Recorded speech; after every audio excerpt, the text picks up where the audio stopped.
Hi, this is Mr. Aber, and I'm here to talk to you about mean and standard deviation. What is the mean of a data set? Well, it's the same as the average, something you've probably been learning about since you were 11 or 12. It's a number that represents the center of a data set, and it's part of something called a measure of central tendency. You might know the other measures of central tendency, right? Median and mode. But the mean is this one specifically. It's going to be a number in the middle of the data set. It's the one that you calculate by adding the data together and then dividing by the number of data. For instance, this data set has 6 members, 1, 2, 3, 4, 5, 6. So the number of data is 6. So what we do is add all of these numbers together and then divide by 6. When you add them together, you get 96. When you divide that by 6, you get 16. That means the mean of this data set is 16.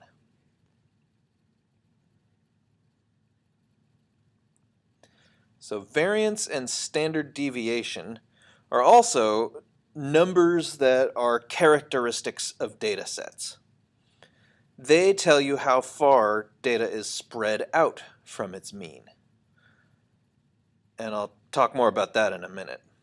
A greater variance or a greater standard deviation means a more spread out data set, and a lesser variance or a lesser standard deviation means a less spread out data set. This is a histogram of the age data of ChemGebra learners for 2013. And the average age of a ChemGebra learner is 16.17, right? So its average is one of the members of this column, or it would be if someone had the exact average age. And as you can see, actually most people in ChemGebra are clustered pretty close to that age. There are a very small number of people further away, but you might characterize this data set as not very spread out. They're bunched up together around the average. They're close to the mean. And you would expect then for this data set to have a fairly small variance and a small standard deviation. Here's a different looking data set. These are heights of ChemGebra learners. The average height is somewhere in this stripe, somewhere just more than 66 inches tall.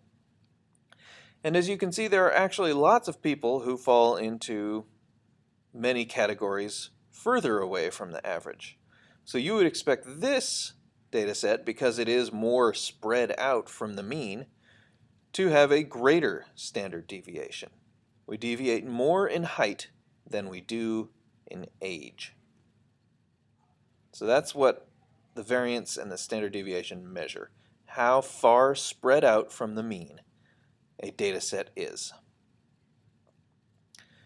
How to find the variance is a very complex process. It's got these 5 steps. Find the mean of the data, then for each datum, that means one of the members of the data set, find its difference from the mean, and then for each datum, square the difference from the mean, add together all the squares of differences from the mean, and then divide that number by the number of data. I'll show you an example with the first data set that I gave you. So our first data set is 6, 13, 19, 21, 24, and 96. Here's how we figured out the mean. The mean is 16 of this data set. So the next thing we can do is take each one of these numbers and subtract it from 16. Like this. So these numbers on the other side of the equal sign are the differences from the mean. 10, 3, 3, negative 5, and negative 8. Why negative? Well, because 16 minus 24 is negative 8. The mean minus a number larger than the mean gives you a negative result. One of the reasons we square the differences from the mean is to get rid of that negative result. And this is what that looks like. And when we square 10, we get 100. The square of 3 is 9. So is the square of negative 3, a positive 9. The square of negative 5 is 25, and the square of negative 8 is 64. This gives us a set of 6 numbers that are the squares of the differences from the mean. And that's what we add together for step 4. We add the 100, the 3 nines, the 25, and the 64. The result of that adding up is 216. And now we have a number that is the sum of the squares of the differences from the mean. The next step is to find what this number, 216, divided by the number of data, 6, is. That's step 5. 216 divided by 6 is 36. And that means that the variance is 36. So the variance of that set of data is 36. The next step is to find the standard deviation, and the way to do that is to simply take the square root of the variance. So the square root of 36 is 6. That means that the standard deviation of that set of data is 6.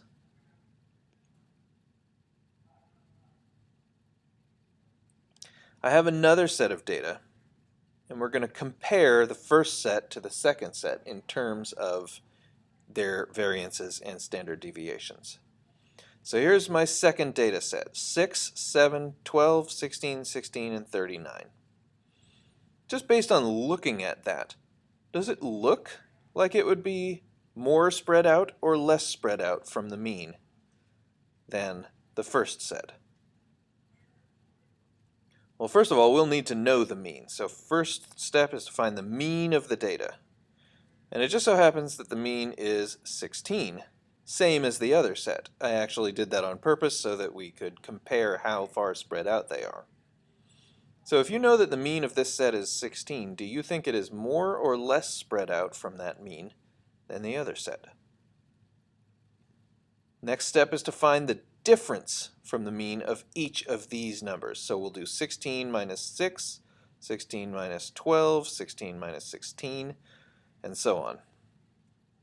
Here are those differences from the mean. And you can see that one of the differences is a negative number. Remember, that's why we square the differences from the mean. And here are those squares. Now all of them are positive.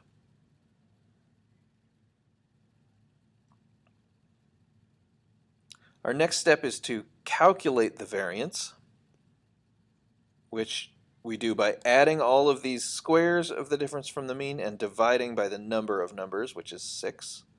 I also called 6 the number of data because there are 1, 2, 3, 4, 5, 6 data in this set. The variance that I calculated is 121. Then to find the standard deviation, we'll take the square root of that, 11. So the standard deviation of this data set is 11. That is a greater standard deviation than we found for the other set, which was 6. So which set is more spread out from the mean? Well, according to our calculations, this set is more spread out. So let's sum up what I've talked about. The mean is the average. It's a measure of central tendency for a data set. We use the mean to find variance and standard deviation. And those are measurements of how far a data set is spread out from its mean. And there are some complicated procedures for calculating the variance and the standard deviation, which we've done twice in this video.